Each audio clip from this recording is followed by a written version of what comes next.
মানুষ সব রবকে ভুলে গিয়েছিল, পয়গম্বরকে ভুলে গিয়েছিল। মানুষ দুনিয়ার মুহাব্বতের সাগরে ডুবন্ত হয়ে গিয়েছিল। হযরতে দাহিয়াতুল কলবি রাদিয়াল্লাহু তাআলা আনহু নিজের গুনাহের বর্ণনা করতেছে, হে রাসূল, আমি এত বড় পাপ করেছি, আমি এত বড় অন্যায় অত্যাচার করেছি, এত বড় জুলুম করেছি, রব বুঝি আমাকে মাফ করবে না? কি অপরাধ করছো বলো?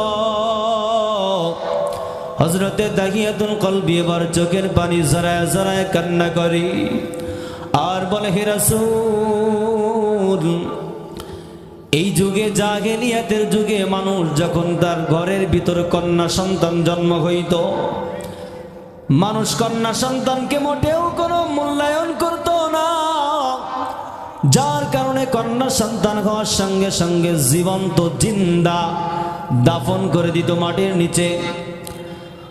আমি আমার বিবি যখন সন্তান সম্ভব না, তখন আমি আমার বিবিকে বাসায় রাইখা ব্যবসার উদ্দেশ্য অন্য শহরে গিয়েছিলাম।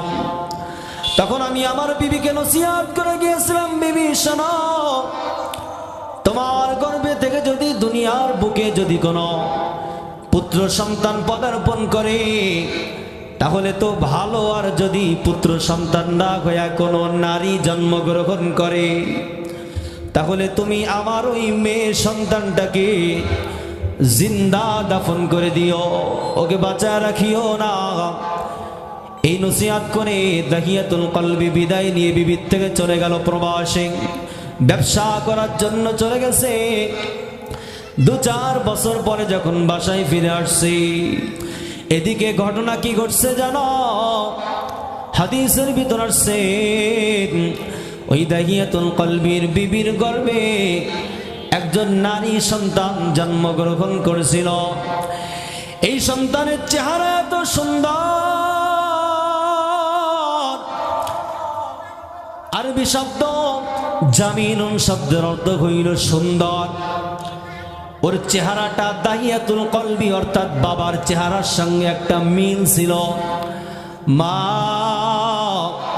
একদিকে নিজের সন্তান মায়ার কারণে জিন্দা দাফন করতে পারে না, অন্যদিকে স্বামী ওসিয়াত করে গেছে, না মানলে তো এটাকে পিটাইবে, তালাক দিয়ে দিতে পারে, এই ভয়। এবার দাহিয়াতুল কলবি ব্যবসা করে 2-4 বছর পরে যখন বাসায় ফিরে আসছে, দেখে একটা ছোট্ট বাচ্চা সামান্য বাবা বাবা বাবা বলে ডাক দেওয়া শিখছে। বাবা যখন আসছে, দাহিয়াতুল কলবির কোলে এসে বাবা বলে ডাক দেয়, কপালে চুমা দেয়, মুখে চুমা দেয়। দাহিয়াতুল কলবি মুখের চেহারার দিকে তাকায়া তার মায়ায় পড়ে গেছে, প্রেমে পড়ে গেছে। ডাক দিয়ে বলল, বিবি আমার, এই সন্তানকে বলো। বিবি ডাক দিয়ে বলে, এটা আমাদেরই সন্তান, আমাদেরই মেয়ে। বলে, তোমাকে না ওসিয়াত করেছিলাম একে জিন্দা দাফন করতে, কেন করো নাই?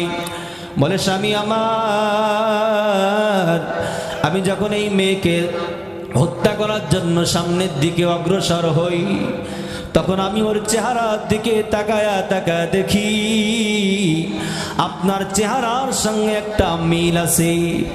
ওর চেহারাটা বড় সুন্দর, ফুটন্ত গোলাপের মতো, যার কারণে আমি ওর মায়ায় পইড়া, প্রেমে পইড়া আমি ওকে আর মারতে পারি না। এই বলে বলে বিবি কান্না করতেছে।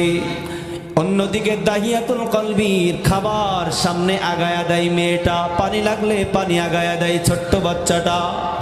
দাহিয়াতুল কলবি কয়েকদিনে তার মায়ায় পড়ে গেছে, মারতে পারে না। কিন্তু যখন বাসার থেকে বেরিয়ে কারোর সঙ্গে সাক্ষাৎ করতে যায়, তখন মানুষ দাহিয়াতুল কলবিকে ডেকে ডেকে বিভিন্ন কটূক্তিমূলক কথা বলে, লজ্জা দেয়, অপমান করে। এই অপমান সহ্য করতে পারে না, যে কারণে দাহিয়াতুল কলবি সহ্য করতে না পারে একদিন বিবিকে ডাক দিয়ে বলল, বিবি আমার, মেয়েটাকে সুন্দর করে গুছায় দাও। প্রবাসে ছিলাম, অনেক দিন হয়ে গেছে, শ্বশুর বাড়ি বেড়াইতে যাই না, মেয়েকে নিয়ে যাইব। মা সন্তানটাকে সুন্দর করে গুছায় সুন্দর করে সাজায়া বাবার কোলে যখন দিয়ে দিছে, বাবার কোলে দেওয়ার পরে এবার তাহিয়াতুল কলবি ওই সন্তানটাকে নিয়ে রওনা দিছি।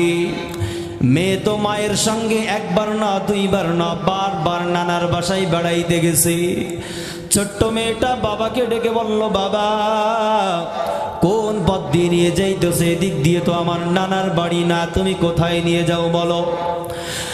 বাবা সন্তানের কথাই কোনো জবাব না দিয়া চুপ কইরা যায়। হাদিসের ভিতর আসছে ওই সময় আরব মক্কা ভূমিতে পাথরগুলো ছিল বড় হুসলা পাথর। এই পাথরের উপর দিয়ে ছোট্ট বাচ্চাটা, ওর শরীরটা বড় নরম, শরীর পাটা বড় নরম। বাচ্চাটাকে হাঁটায়া ঘাটায় নিয়ে যায়, পাথরে আঘাত লেগে বাচ্চার পা দিয়ে রক্ত টপ টপ করে ঝরতেছে। দাহিয়াতুল কলবি চোখের পানি যারা বলে, হে রাসূল, এরপরেও আমার মেয়ের জন্য আমার কোনো মায়া লাগে না।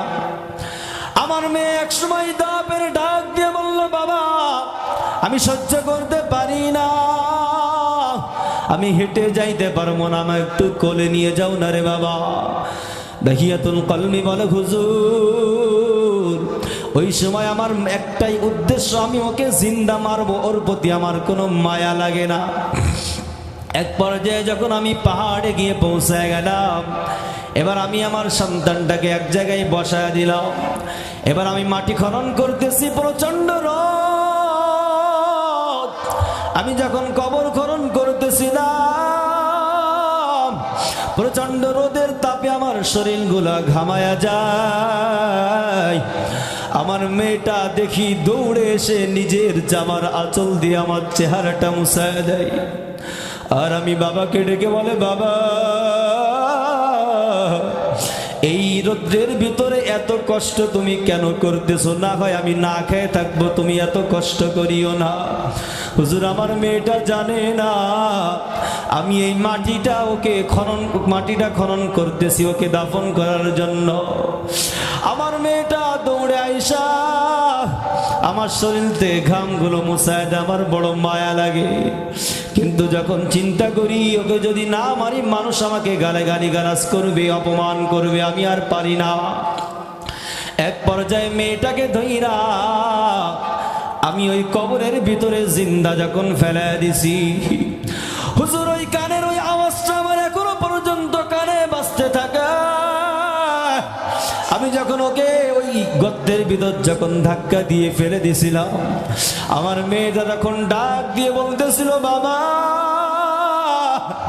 আমি মায়ের মুখ থেকে শুনছি এই সমাজের বাবার নাকি বড় জালেম, এরা মেয়ে সন্তানকে সহ্য করতে পারে না। আজকে বাস্তব প্রমাণ পাইতেছি। ও বাবা তুমি আমাকে মানিও না, আমি কোথাও চলে যাব, আমি বাসায় যাব না, আমি অন্য কোথাও চলে যাব, তোমাকে কোনোদিন বাবা বলে ডাকবো না। এরপরেও তুমি আমাকে মানিও না, তুমি আমাকে মানিও না রে বাবা। এইভাবে আমার মেয়ে আমাকে ডেকে ডেকে কান্না করে। হুজুর আমি আমার মেয়েকে যখন ফালায়া দিলাম, আমার মেয়ে আমার জামার একটা কোনা ধরে ঝুলতেছিল, আমি ওকে যখন ধাক্কা দিই ছাড়তে চায় না, আমি ওর হাতে একটা ছোট্ট করে কামড় দিই, যার কারণে মেয়েটা ঠাস করে হাত ছেড়ে দিয়ে গর্তের ভিতরে পড়ে যায়। এরপরে আমি ওই গর্তের ভিতরে পাথর ফেলাই, বালু ফেলাই, ফেলাইতে ফেলাইতে এক পর্যায়ে একটা বড় পাথরের টুকরা আমার মেয়ের কপালে গিয়ে ঠাস করে লাগছে। আমার মেয়ের কপালটা ফাইটা, আমার মেয়ের ওই কপাল ফাইটা রক্ত এসে আমার শরীর লাগে, কিন্তু মায়া লাগে না। আমি ওকে জিন্দা দাফন কইরা বাসায় ফিরে আসলাম। হুজুর আমি এত বড় অপরাধ করেছি, এই অপরাধ বুঝি আমার মাওলা আমাকে মাফ করবে না। আরে পর্দারে আমার মা, এই ছোট্ট ঘটনাটা সংক্ষিপ্তভাবে আপনার বলার একমাত্র উদ্দেশ্য হইল, আপনাদের কোনো মূল্যায়ন ছিল না। এক সময় মানুষ কোনো মূল্যায়ন করতো না, দাম দিত না। এবার যখন আল্লাহর হাবিব আরসালনাকা ইল্লা রাহমাতাল লিল আলামিন রহমত নিয়ে যখন দুনিয়ার বুকে পদার্পণ করলো, আল্লাহর রাসূল এবার নারীদের কত মর্যাদা দিয়ে দিল, সম্মান দিয়ে দিল। বলে আর দুনিয়া কুল্লুহা মাতাউন ওয়া খায়রু মাতা দুনিয়া আল মারআতুস সালিহা, দুনিয়ার সব নিয়ামতের চাইতে সবচাইতে দামি নিয়ামত হইল একমাত্র নারী। জোরে বলেন না সুবহানাল্লাহ। বলে নারীর মান মর্যাদা কত ইসলাম বাড়ায়া দিছে। বলে জান্নাতটা বড় দামি জান্নাত, এ জান্নাতটা বড় দামি, অথচ এই দামি জান্নাতটাকে আল্লাহ পাক রব্বুল আলামিন দুনিয়ার সমস্ত মা জাতির পায়ের নিচে দিয়ে দিছে। আল্লাহ বলে নাই অমুক সন্তান, অমুক আলেম, অমুক বুজুর্গ, অমুক শাইখুল হাদিস, অমুক নবীর পায়ের নিচে জান্নাত, না না, এটা কোথাও বলে নাই। কিন্তু হাবিব আমার বলে দুনিয়ার বুকের মায়ের পায়ের নিচে আল্লাহ পাক রব্বুল আলামিন জান্নাতের ঠিকানা দিয়ে দিছে। আল্লাহ পাক রব্বুল আলামিন নারীদের বড় সম্মান দিয়েছেন, বড় মান দিয়েছেন, বড় মর্যাদা দিয়েছেন। এরপরও নারীরা নিজেদের সম্মান বুঝতে চায় না। ও মা, হিন্দুরা তোমাদের সম্মান দেয় নাই, বৌদ্ধরা তোমাদের সম্মান দেয় নাই, খ্রিস্টানরা তোমাদের সম্মান দেয় নাই, তোমাদের সম্মান একমাত্র ইসলাম দিছে। এরপরেও দেখা যায় অনেক মা বোনেরা স্বামীর সঙ্গে বেয়াদবিমূলক আচরণ করো। না রে মা, না না। এমন রাখবা, তুমি যত বড়ই আবেদ হও না কেন, তুমি যত বড়ই তাহাজ্জুদ গুজারি হও না কেন, মৃত্যুর সময় যে তোমার স্বামী তোমার উপর অসন্তুষ্টি থাকে, রব্বুল আলামিন তোমার নামাজ রোজা কিচ্ছুই কবুল করবে না।